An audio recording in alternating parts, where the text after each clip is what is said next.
सखी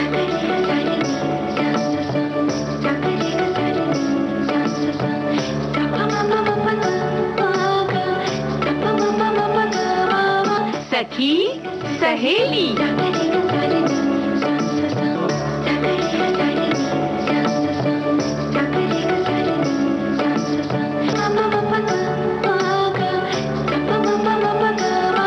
सखी सहेली।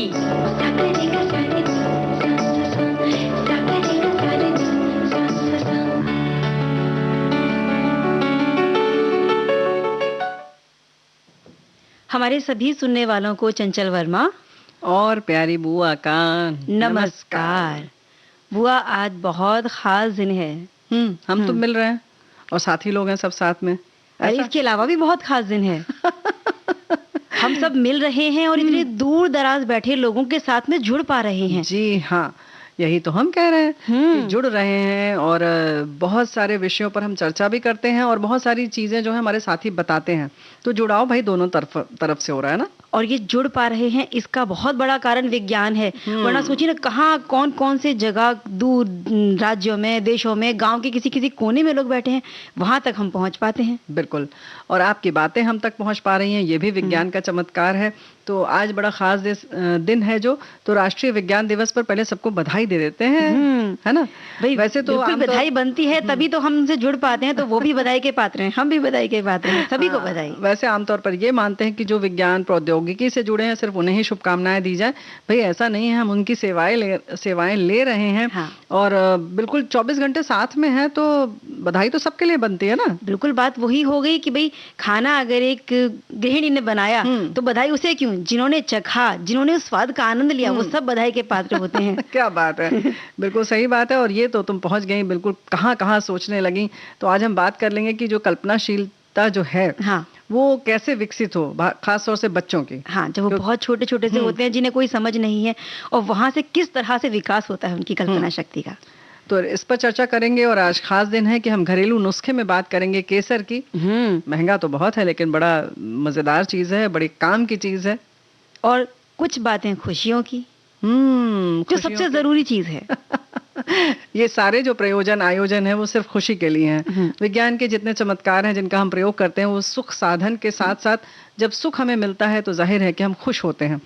और जब बहुत ज्यादा खुश होते हैं तो कई बार जिया घबराता है कि भाई इतनी खुशी संभाले जाएगी या नहीं हमसे। ऐसा भी।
क्या हुआ, घबरा रहा है दिल? बहुत सारी खुशियां हो तो घबराता है, लेकिन वही जहां घबराहट को दूर करने के लिए बहुत सारे जो प्रयोग हुए हैं और इतने सारे आविष्कार हुए हैं, वहां विज्ञान आ जाता है। बिल्कुल, विज्ञान आ जाता है संभालने के लिए।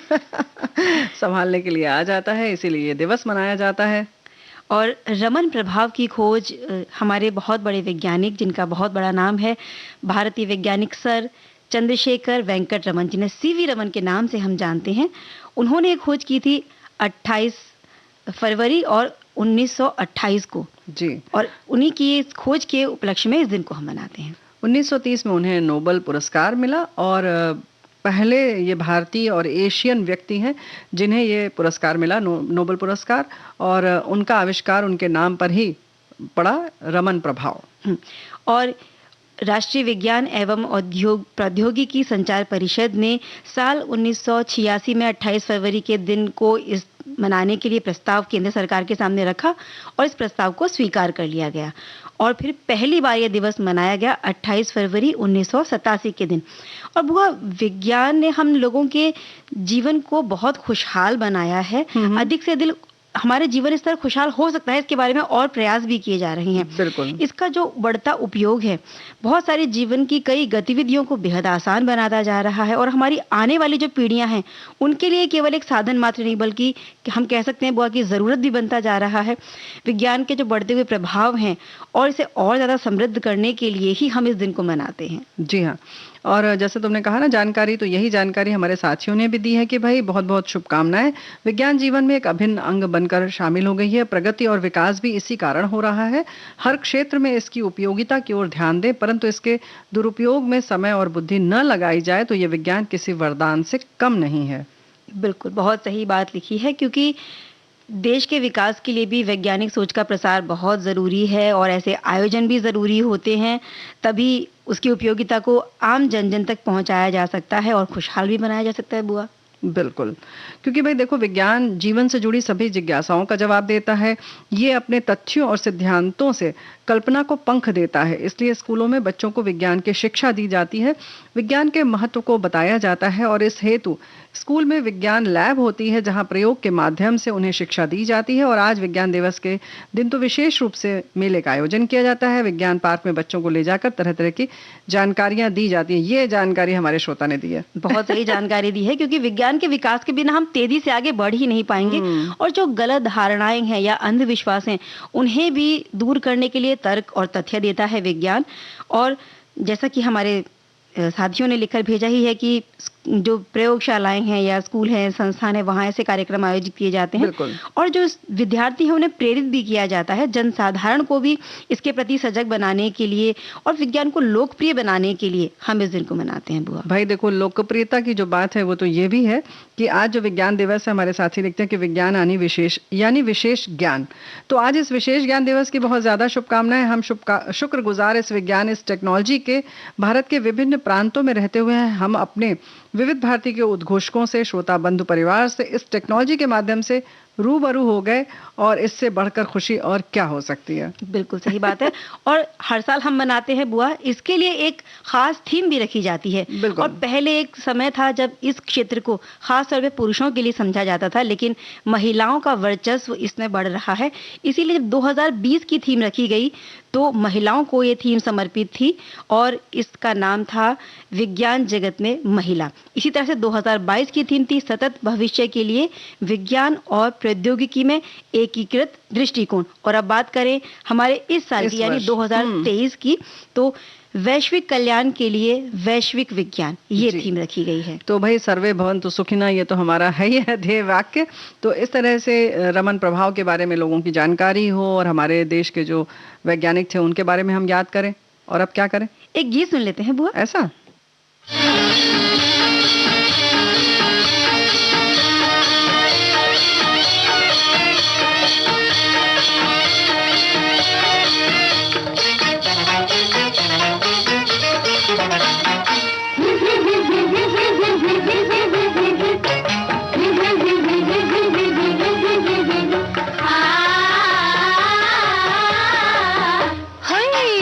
भूल गई है सुना, दिल पे हुआ है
भाई बात हो रही थी बुआ विज्ञान दिवस की, और अब समय हो चला है एक छोटे से अंतराल का।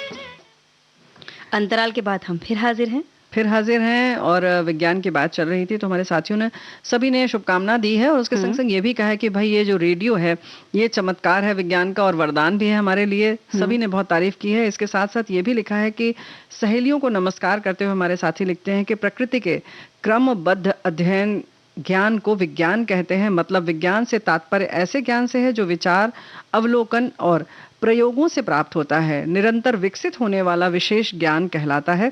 विज्ञान उपकरण मात्र तक सीमित नहीं बल्कि पृथ्वी से ब्रह्मांड तक विज्ञान को देखा जा सकता है।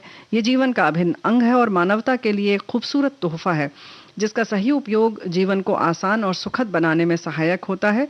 मानव जीवन का विकास जो है विज्ञान के विकास से ही समझा और देखा जा सकता है। विज्ञान के अजूबे अनंत हैं और ये कितनी दूर तक जा सकता है इसकी कोई सीमा नहीं है। आधुनिक युग विज्ञान का युग है। ये कहना गलत नहीं होगा कि आज का व्यक्ति विज्ञान पर बहुत निर्भर है, यानी विज्ञान के अभाव में व्यक्ति का जीवन कठिनाइयों से भर जाता है। तो भाई ये जो मतलब पूरा कहना चाहिए ना कि केसर की तरह सुवासित था ये हमारा संदेश जो है हमारे साथी ने लिखकर भेजा था। बुआ इतना बड़ा काम हमारे वैज्ञानिकों ने किया, इसीलिए तो ये पुरस्कार उनको दिया गया जो नोबेल पुरस्कार था। इसके अलावा जो सर रमन थे इन्हें भारत रत्न से भी सम्मानित किया गया था साल 1954 में। और हमारा देश आगे बढ़ता रहे, लगातार वैश्विक शक्ति बनने की प्रयास में आगे रहे, इसीलिए इस दिन को हम मनाते हैं। और केसर की खुशबू तो भाई फैल रही है, बिल्कुल फैल रही है और इसके बहुत सारे फायदे हैं लेकिन नाम भी उतने ही ढेर सारे हैं। चमत्कारी गुणों से भरपूर है और लंबे समय तक अलग अलग तरीकों से इस्तेमाल किया जा रहा है। और आयुर्वेद के अनुसार इसका सेवन करना छोटे बच्चों से लेकर वयस्कों तक सभी के लिए बहुत फायदेमंद है। बुआ व्यंजन पकवान जो बनते हैं उनका स्वाद बढ़ाने के लिए इस्तेमाल तो होता है, लेकिन हमारे स्वास्थ्य के लिए भी उतना ही ज़रूरी है। हमारी त्वचा और बालों के लिए भी फ़ायदेमंद है। बहुत सारे ऐसे रोग हैं जिनके उपचार में औषधियों के रूप में भी इसका इस्तेमाल किया जाता है आयुर्वेद में, क्योंकि इसका इस्तेमाल होता है। इसमें जो मौजूद तत्व होते हैं एंटी इन्फ्लेमेटरी, एंटी एल्जाइमरी, एंटी कॉन्वल्सेंट, एंटीऑक्सीडेंट जैसे गुण हैं, ये हमारी समस्याओं से लड़ने के लिए, उनको निदान करने के लिए मददगार होते हैं। बिल्कुल, और बहुत सारे अध्ययन हो रहे हैं और पता लग रहा है कि केसर में जो औषधीय गुण हैं जैसे कि हिप्पोक्रेट्स जिनमें मेडिसिन का जैसे हिप्पोक्रेट्स है जिन्हें मेडिसिन का जनक माना जाता है, उन्होंने बताया कि केसर अनिद्रा, पेट की समस्याओं, सर्दी, खांसी, पेट फूलना, गर्भाशय, रक्तस्राव और हृदय संबंधी बीमारियों से प्रभावी रूप से लड़ सकता है। तो बहुत ताकतवर है। और एक मसाले की तरह से इसका हम इस्तेमाल करते हैं और बहुत सारे जब व्यंजन पकवान बनाते हैं तो उसमें रंग उसकी बढ़ाने के लिए, रंगत बढ़ाने के लिए भी इसका खूबसूरती बढ़ा देता है। हाँ, और बिल्कुल छोटे छोटे धागे जैसा ये होता है और कह सकते हैं कि ये सबसे महंगा एक मसाला है। और जहाँ सबसे बड़ा इसका उत्पादन का केंद्र है वो जगह ईरान कहलाती है, जो कि कुल उत्पादन का लगभग 76% उत्पाद देता है। जी हाँ, और केसर जो है क्रोकस सटाइवस नाम के फूल से निकाला जाता है। यही इसका वैज्ञानिक नाम या वनस्पतिक नाम है। और दुनिया भर में केसर को अलग अलग नामों से जाना जाता है। केशर, केसर, जाफरान, ऐसे ही जापानरान, क्रोकस, सैम्पेरन, कश्मीरज, और संस्कृत में कुमकुम, और ऐसे ही इसके कहते हैं ना घुसड़ रक्त, कन्नड़ में इसको कुमकुम केसरी कहते हैं और कश्मीरी में इसको कहते हैं कोंग। और तमिल में क्या कहते हैं? तमिल में कहते हैं कुमकुमापू और तेलुगु में कहते हैं कुमकुमापू, बांग्ला भाषा में कहते हैं जाम्पेरान, पंजाबी में केशल, मलयालम में केसरम, हिंदी में केसर, अरबी में जाफरान, ये बहुत सारे नाम है, बहुत सारे नाम है। बहुत छोटे छोटे पौधे होते हैं और लगभग 20 से 30 सेंटीमीटर ऊंचा होता है ये पौधा। और हम सब जानते ही हैं कि जम्मू एवं कश्मीर में केसर की अच्छी खेती होती है। तो खास बात यह है कि कई सालों तक ये जीवित रहता है। और जिन्होंने नहीं देखा उनके लिए हम एक कल्पना अगर हम करें तो बता दें कि एक गांठदार, जैसे प्याज की गांठ होती है ना, उस तरह का इसका कुछ पौधा होता है, जड़ के जैसा। और इसके जो पत्ते हैं वो घास के समान लंबे होते हैं, पतले पतले होते हैं। केसर के फूल नीले, बैंगनी, लाल, नारंगी रंग के होते हैं और सूखे हुए फूल का जो आगे वाला भाग होता है उसे केसर कहते हैं। इसके 3 प्रकार आयुर्वेद ने बताए हैं। काश्मीरज केसर, जो कि सबसे उत्तम श्रेणी का माना गया है।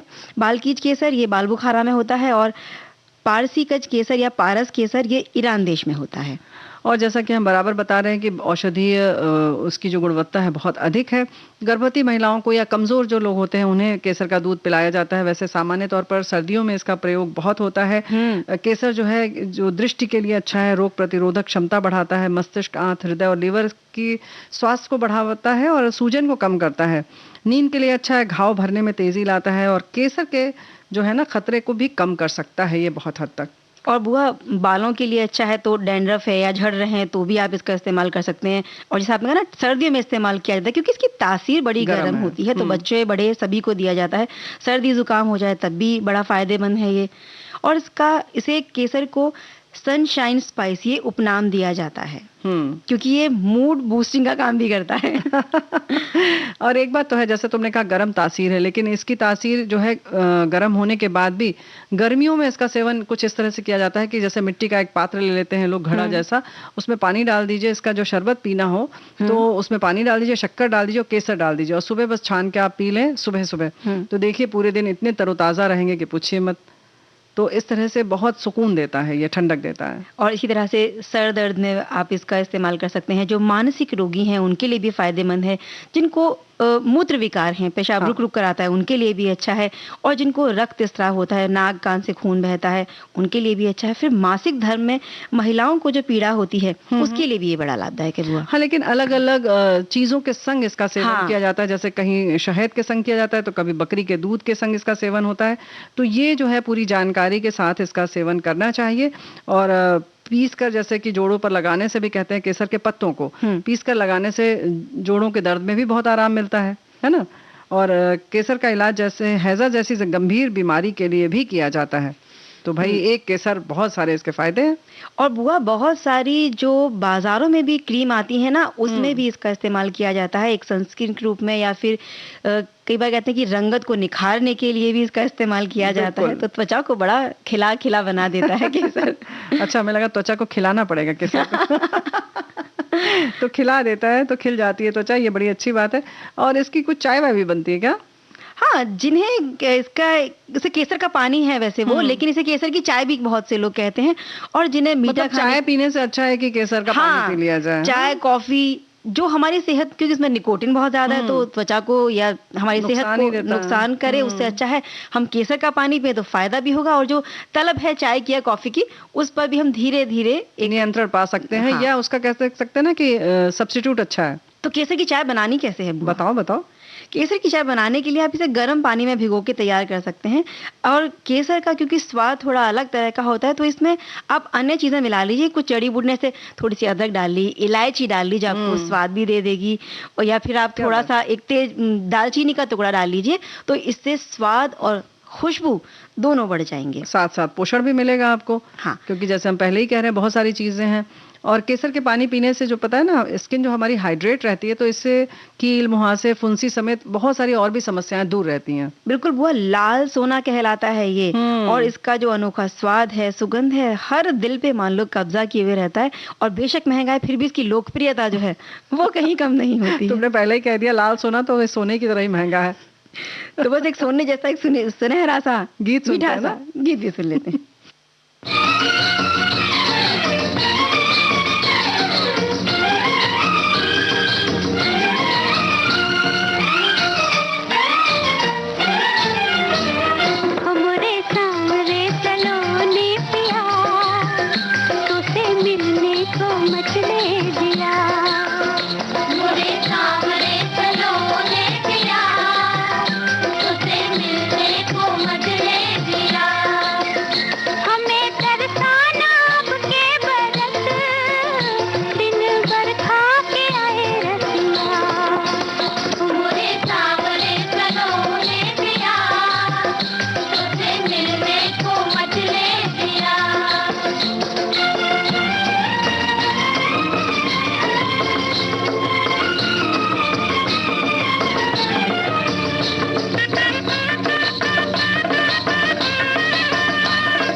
को मचले दिया, मोरे सांवरे सलोने पिया, तुझसे मिलने को मचले दिया।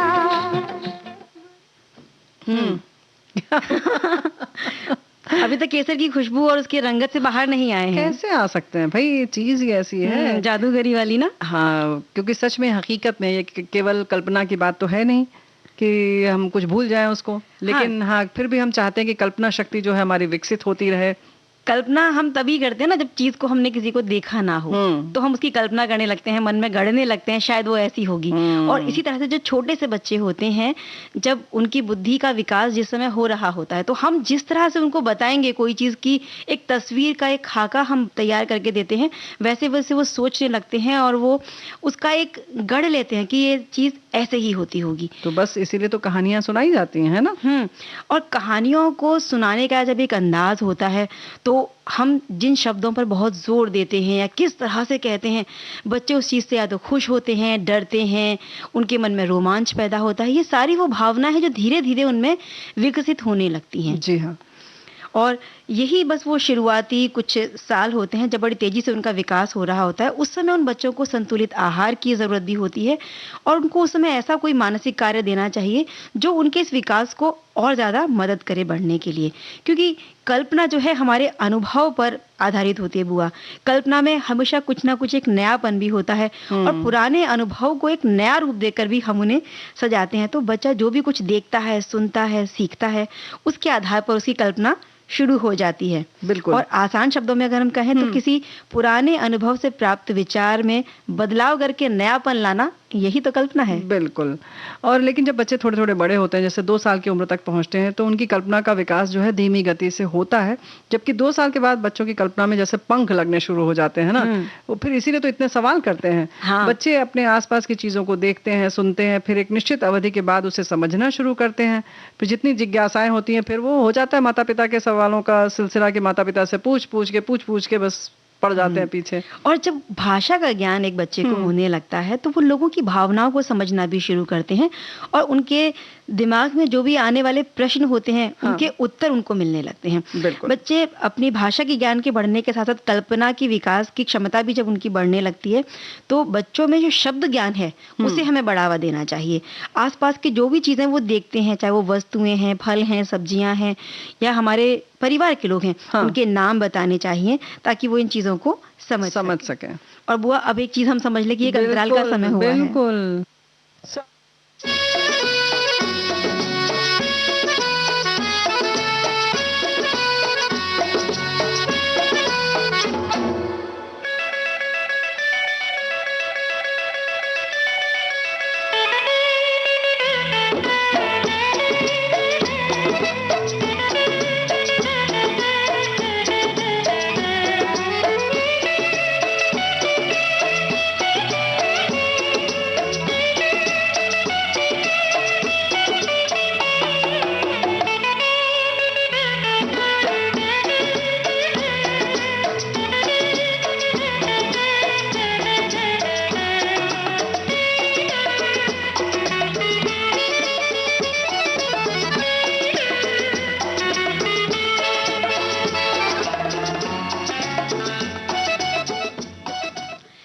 विविध भारती पर कार्यक्रम चल रहा है सखी सहेली, और अंतराल के बाद हम आ गए हैं बुआ। बिल्कुल हकीकत में आ गए हैं, बिल्कुल कल्पना में नहीं है, ये समझ ले सब लोग। हाँ, तो कल्पना पर हम एक कमेंट पढ़ते हैं हमारे श्रोता का, जिन्होंने लिखा है कि बच्चों की कल्पनाएं आपको अनेक समस्याओं के हल भी प्रदान करती हैं। अच्छा। बच्चों में कल्पना शक्ति स्वाभाविक और ईश्वर प्रदत्त होती है, बस आवश्यकता होती है उसको सही संरक्षण और पोषण देने की। बच्चों में उनके सोचने, प्रश्न पूछने और सृजनात्मकता को बढ़ावा देने से बच्चे नई नई अद्भुत कल्पनाएं करते हैं। इसलिए बच्चों को सृजनात्मक बनाने के लिए उन्हें प्रश्न करने पर प्रोत्साहित करें और बड़ी गंभीरता के साथ उनके सवालों के सही जवाब दें। ये बहुत सही बात है। कई बार हम उनके सवालों से परेशान होकर या तो जवाब नहीं देते हैं या उनको डांट फटकार के चुप करते हैं, तो ये नहीं करना चाहिए। उससे उनके मन में डर पैदा होता है सवाल पूछने के लिए, और कहीं ना कहीं जो वो कुंठित हो जाते हैं और जो भी उनकी जो कल्पनाशीलता है जिसको और विकसित होना है, पंख लगने हैं वाकई में, वो वहीं बंद हो जाती है। हाँ, जिसको तो कहते हैं ना ये- ताला लग जाता है। हाँ। तो ऐसा ना करें, बल्कि बच्चे जो है टीवी देखकर अपने मन में बहुत सारी चीजों की कल्पना अपने ढंग से करते हैं, फिर उसके बारे में भी जिज्ञासाएं जो है वो शांत करना हमारे आपका जो है वो धर्म है, कर्म है ना। और जैसे हम लोगों ने कहा कि कहानी के माध्यम से, तो कहानी जब हम सुनाते हैं तो उनसे जो शब्द है वो और विकसित करते हैं, उससे वो और नए नए शब्द बनाते हैं, खुद जोड़ते हैं कि अच्छा वहां पर इस शब्द का प्रयोग किया गया था तो यहाँ पर इसको कैसे हम प्रयोग में ला सकते हैं, तो विकास होता है उनका। ऐसे बुआ जब रविंद्रनाथ ठाकुर वो जब अपनी दादी से कहानी सुना करते थे तो वो इतने खो जाते थे कि उनको खाने पीने तक की सुध नहीं रहती थी। और वही क्यों, सभी बच्चे ऐसे होते हैं, जब वो कहानियां सुनते हैं तो बड़े मन लगाकर सुनते हैं। अब बदलते वक्त के साथ चाहे वो कार्टून के रूप में उसे देखते हैं या वीडियो के रूप में देखते हैं, दुख सुख, सफलता असफलता, साहस वीरता, हास्य, जादूगर, राक्षस, तिलस्म, राजा रानी, परियां, ये सभी चीजें कुछ ऐसी हैं जो बच्चों की कल्पना शक्ति के विकास में बहुत सहायक होती हैं। भाई देखो चंचल बिटिया, ऐसा है ना कि बच्चे इतनी तल्लीनता से सुनते हैं, इसीलिए तो दिन में नहीं सुनाया जाता, नहीं तो बच्चे पूरे दिन कहानी ही सुनते रहे। हाँ। इसीलिए कहा जाता था कि दिन में अगर सुनोगे तो मामा खो जाएंगे, तो इस डर से बच्चे कहते थे कि अच्छा ठीक है रात में ही सुनेंगे, क्योंकि कुछ ना कुछ तो बंधन बनाना पड़ता है। कहानी चीज ऐसी है कि आप पूरे दिन सुनते रहिए।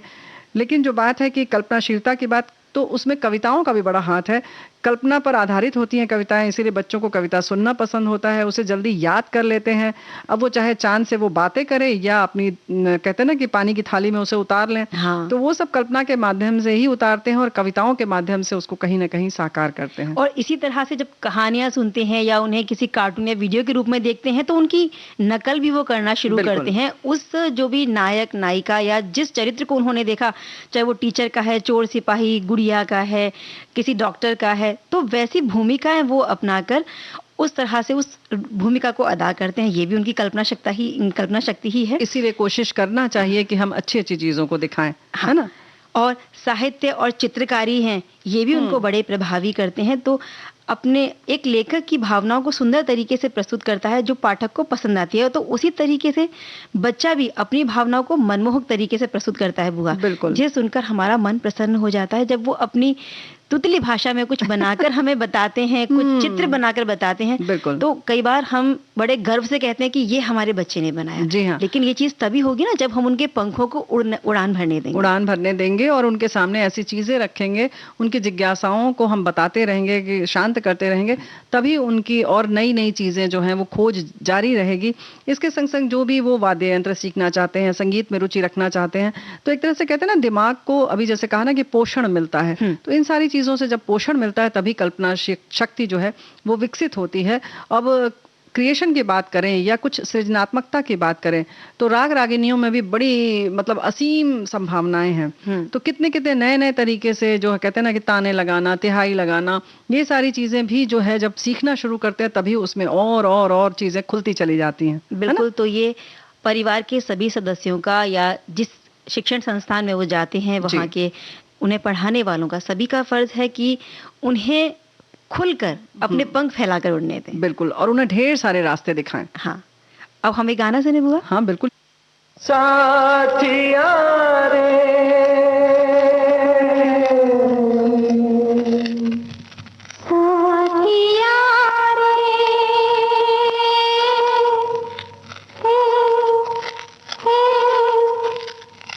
बोल मेरे साथिया, बोल मेरे साथिया, कितना मुझसे प्यार है। बोल मेरे साथिया, कितना कितना मुझसे प्यार है। जितनी सागर की गहराई, जितनी अंबर की ऊंचाई, इतना तुमसे प्यार है। बोल मेरे साथिया, कितना मुझसे प्यार है।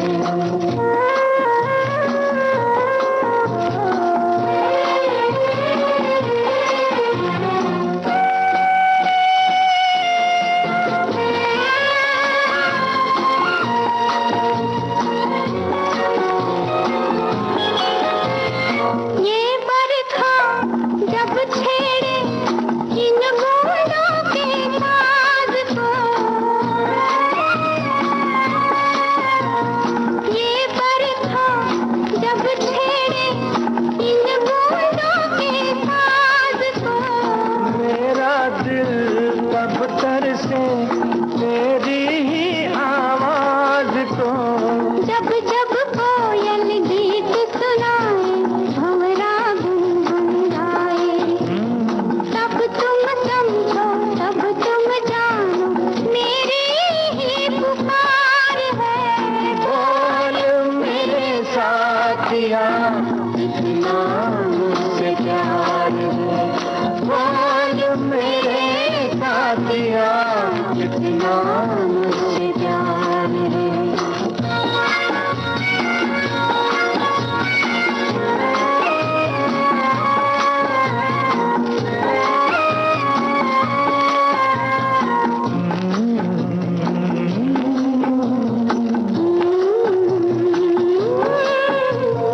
रंग डाला ये जीवन हमने तेरे प्यार में। रंग डाला ये जीवन हमने तेरे प्यार में। ये तन मन तेरा है, तू है दिल के तार में। सदियां बीती तुम पर मरते, नाम तुम्हारा जपते। मौसम बदले हम ना बदले, ये अपना इकरार है। बोल मेरे साथिया, कितना कितना मुझसे प्यार है। कितने सागर की गहराई, कितनी अंबर की ऊंचाई, कितना तुमसे प्यार है। बोल मेरे साथिया। क्या बात है। तो बातें तो बहुत सारी हैं चंचल, लेकिन देखो बच्चों की कल्पना शक्ति की बात पर हमारे साथी ने बहुत अच्छा सा संदेश भेजा है। बच्चों की कल्पना शक्ति का विकास मतलब देश के बचपन का विकास। बच्चों में बचपन से छुपी हुई कल्पना शक्ति को बाहर निकालने के लिए हमें उन्हें प्रोत्साहित करते रहना चाहिए। हमारा पोता जो 7वीं कक्षा में पढ़ रहा है, वो भी अपने दिमाग से कुछ न कुछ नया करने के बारे में हर दम सोचता रहता है। कोई न कोई क्रिएटिविटी में व्यस्त रहता है और हम उसे प्रोत्साहित भी करते रहते हैं। मोटर कार हो या कुछ और बनाना हो, करता रहता है। गणपति उत्सव के दौरान मिट्टी से गणपति की मूर्ति भी बनाता है। तो ये है शुरुआत, है ना? बिल्कुल, बहुत सारे बच्चे होते हैं बुआ जो तोड़ फोड़ करते हैं और उनमें देखने की कोशिश करते हैं क्या कि है ये इसके अंदर? क्या है इसके अंदर सही क्योंकि बात है। उनके मन में जो जिज्ञासाएं चल रही होती हैं, जब कहीं से उनको जवाब नहीं मिलता तो वो अपने जवाब ढूंढने के लिए, अपने जवाब बनाने के लिए ऐसा कर रहे होते हैं। नहीं, देखो उनकी वैज्ञानिक सोच है। अगर तुमने बता भी दिया कि इसके अंदर मोटर के अंदर मोटर है, तो वो कहेंगे कैसी मोटर हमें दिखाओ। हाँ। तो इसमें क्या बुराई है? तो भाई ये सारी चीजें हैं। और आज हमारे बहुत सारे साथियों ने लिखा है कि भाई आज विश्व तो नहीं, टेलर दिवस कह रहे हैं। तो भाई अगर ये मना रहे हैं तो हम भी आपकी खुशी में शामिल हैं, मनाइए खुशी से। और एक बात और है, यहाँ पर ये जरूर हम कहना चाहेंगे कि जो हमारे जो कपड़ा सिलते हैं भाई लोग हैं या जो भी हैं, हाँ। ये अपने व्यवसाय से इतना प्यार करते हैं, इतना सम्मान करते हैं कि अक्सर हमने देखा है कि वहाँ वो चप्पल जूते नहीं पहनते हैं। तो अपने काम से सम्मान करना चाहिए, उसको बिल्कुल आदर के साथ देखना चाहिए, क्योंकि हमारी रोजी रोटी उससे चलती है, हमारे परिवार का भरण पोषण होता है और खुशी एक मिलती चीज है। और देखी है बुआ मैंने, जहाँ पर सिलाई बुनाई कढ़ाई के काम होते हैं, वहां पर रेडियो अक्सर चलता रहता है, वहाँ गाने, हमेशा क्योंकि इस तरह से वो काम जो है वो बोरियत नहीं लगता और रुचिकर लगने लगता है और काम करने में उनको बहुत मजा आता है। तो क्यों, बस खुशी की बात है तो खुशी पर हमारे सुनने वाले लिखते हैं कि खुशी पर सबका प्राकृतिक अधिकार होता है, इसे कोई किसी से छीन नहीं सकता। जीवन का हर पल हमें खुशियां दे सकता है।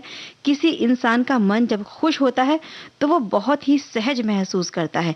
वहीं जब उसके मन में कोई तनाव होता है तो स्वाभाविक रूप से मन में रहने वाली खुशी न जाने कहाँ गुम हो जाती है। ऐसे में उसके मन पर नकारात्मकता हावी हो जाती है, जबकि जब मन खुश होता है तो विचार भी बड़े रचनात्मक होते हैं। क्या बात है। तो यही हमारे साथी एक और कहते हैं कि खुशी और गम हमारी जिंदगी के सिक्के के दो पहलू हैं। आज अगर गमों का अंधेरा है तो ये ज्यादा देर नहीं रहेगा। जल्द ही खुशियों की रोशनी इस अंधेरे को दूर करेगी, बशर्ते आप हिम्मत बनाए रखिए और छोटी छोटी चीजों से खुशियों को ढूंढते रहिए। बिल्कुल बुआ, खुशी ऐसी चीज है जो हर कोई पाना चाहता है और सिर्फ पाना नहीं चाहता, हमेशा के लिए इसको अपने पास रखना चाहता है। हर इंसान की पहली ज़रूरत है कि वो खुश मिजाज बने और ये हमारे जीवन का एक बुनियादी पहलू भी है। लेकिन एक सवाल ज़रूर मन में उठता है कि कि हम आज तो खुश हैं, लेकिन क्या आगे भी हम इतने खुश रहेंगे? और ये सवाल हमें परेशान करता है, लेकिन कल की सोच के हम आज क्यों परेशान हो जाएं बुआ? बिल्कुल सही बात है। आने वाले दिन के लिए हम आज क्यों परेशान हों, आज का दिन क्यों गंवा दें हम। और बहुत सारे लोगों के लिए खुशी का मतलब है ज़िंदगी में से नेगेटिव बातों को, लोगों को या चीज़ों को हटाना। अगर हम तनाव से आज़ाद हो जाएं, बोरियत से छुटकारा पा लें, बीमारी को हरा दें, अकेलेपन को दूर कर लें, पैसे की किल्लत को दूर कर लें, तो हम ज़्यादा संतुष्ट हो सकते हैं। और यही संतुष्टि तो खुशी देती है। जी हाँ।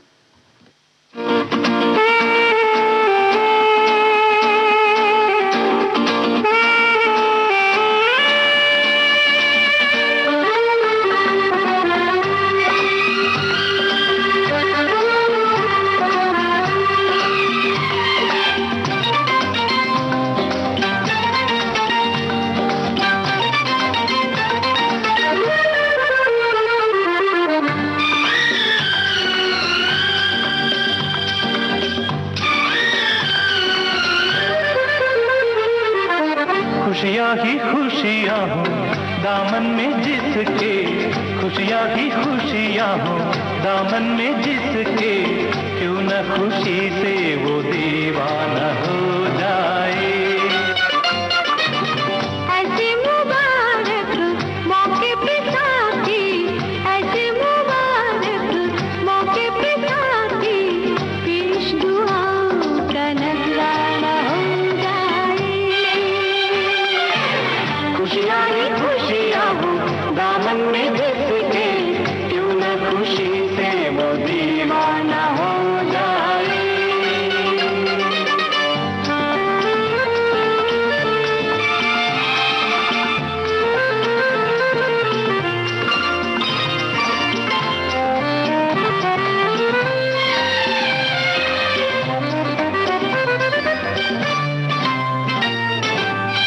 देश समझा हमको जमाना, शुक्र करो कि समझ तो गया, संग रहने का ख्वाब सुहाना, बन के हकीकत सच तो गया।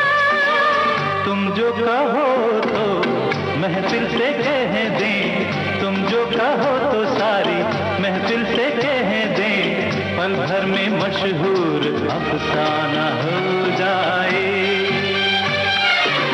खुशियाँ ही खुशियाँ हो दामन में जिसके, क्यों न खुशी से वो दीवाना हो जाए।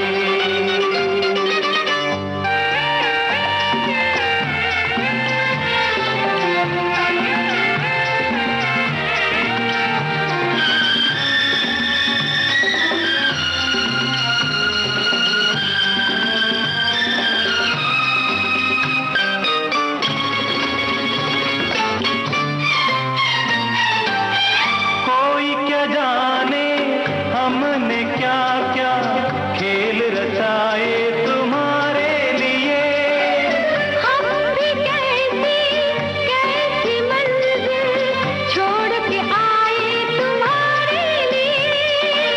कलियां ही कलियां महका दो ऐसे, कलियां ही कलियां महका दो ऐसे, कि आबाद दिल का ये वीराना हो जाए। खुशियाँ ही खुशियाँ हो दामन में जिसके, क्यों न खुशी से वो दीवाना हो जाए।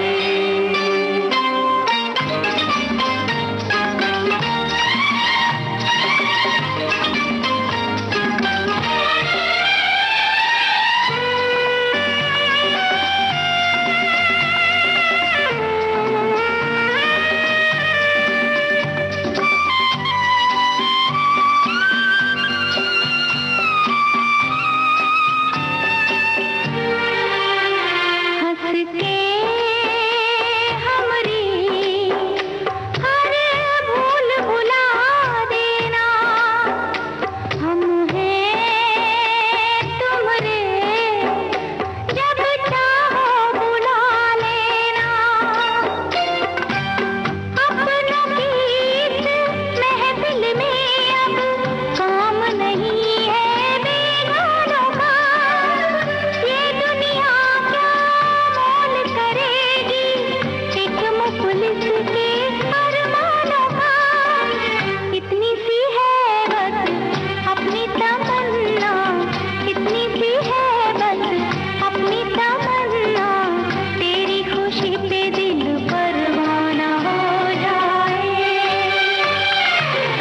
खुशियाँ ही खुशियाँ हो दामन में जिसके।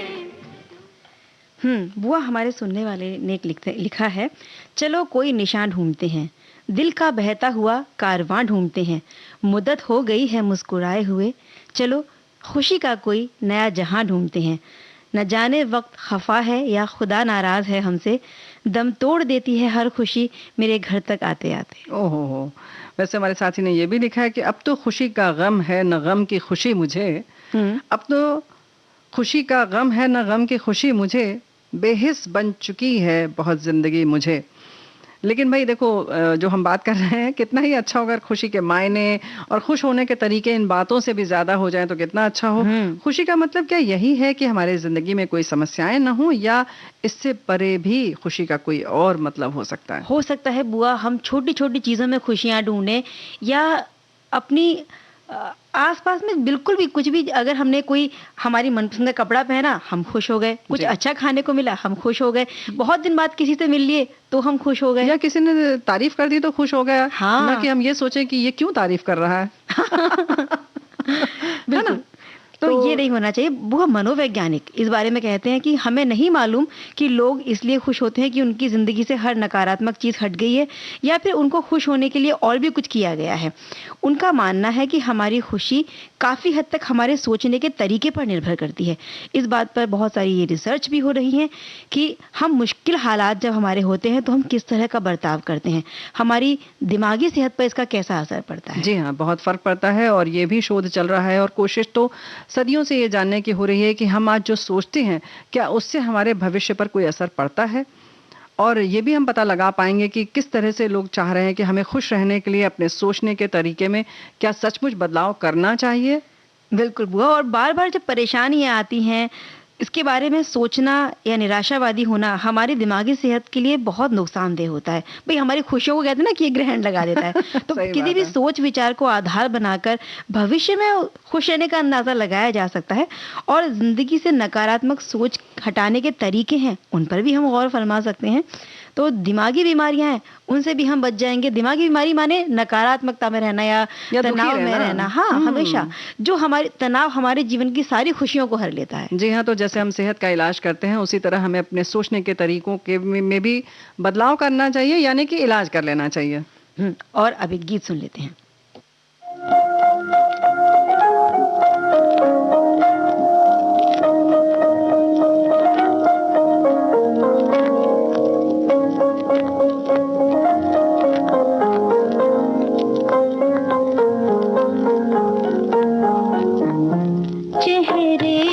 खुशी छा जाती है, आंखों में सुरूर आ जाता है, चेहरे पे खुशी छा जाती है, आंखों में सुरूर आ जाता है, जब तुम मुझे अपना कहते हो, अपने पे गुरूर आ जाता है, चेहरे पे खुशी छा जाती है।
खुला तब जाके कहीं ये राज खुला, मरने का सलीका आते ही जीने का शऊर आ जाता है, जब तू मुझे अपना।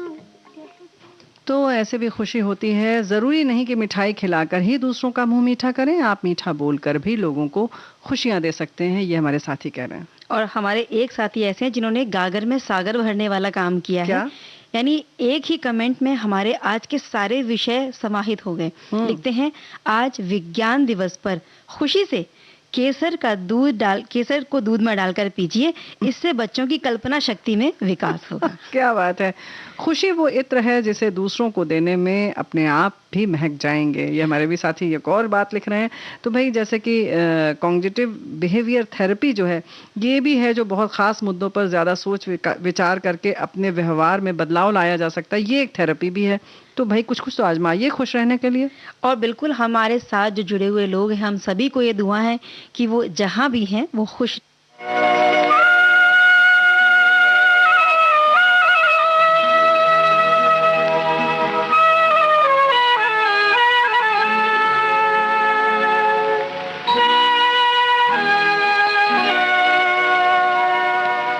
हर खुशी हो वहाँ तू जहाँ भी रहे, हर खुशी हो वहाँ तू जहाँ भी रहे, जिंदगी हो वहाँ तू जहाँ भी रहे, हर खुशी हो वहाँ तू जहाँ भी रहे, जिंदगी हो वहाँ तू जहाँ भी रहे, हर खुशी हो वहाँ तू जहाँ भी रहे।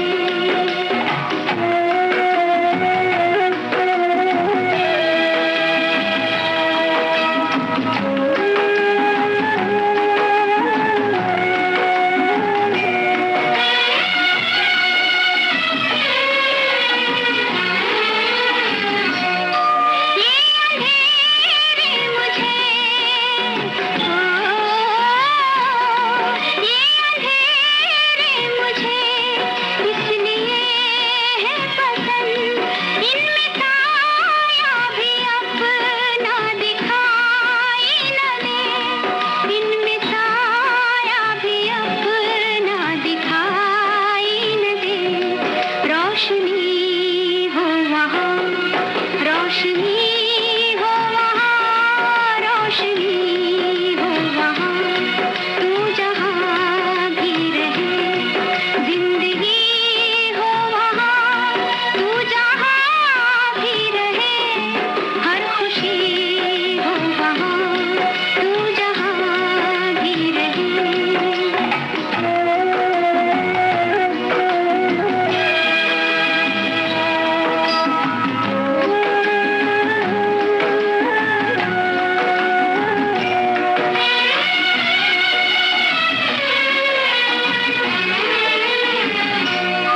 चांद धुंधला सही, चांद धुंधला सही, गम नहीं है मुझे, तेरी रातों पे रातों का साया न हो, तेरी रातों पे रातों का साया न हो, चांदनी हो वहाँ, चांदनी हो वहाँ, चांदनी हो वहाँ तू जहाँ भी रहे। आप जहां भी हैं वहां खुश रहें। इसी मंगल कामना के साथ हम आपसे विदा लेते हैं। चंचल वर्मा, और प्यारी बुआ का नमस्कार।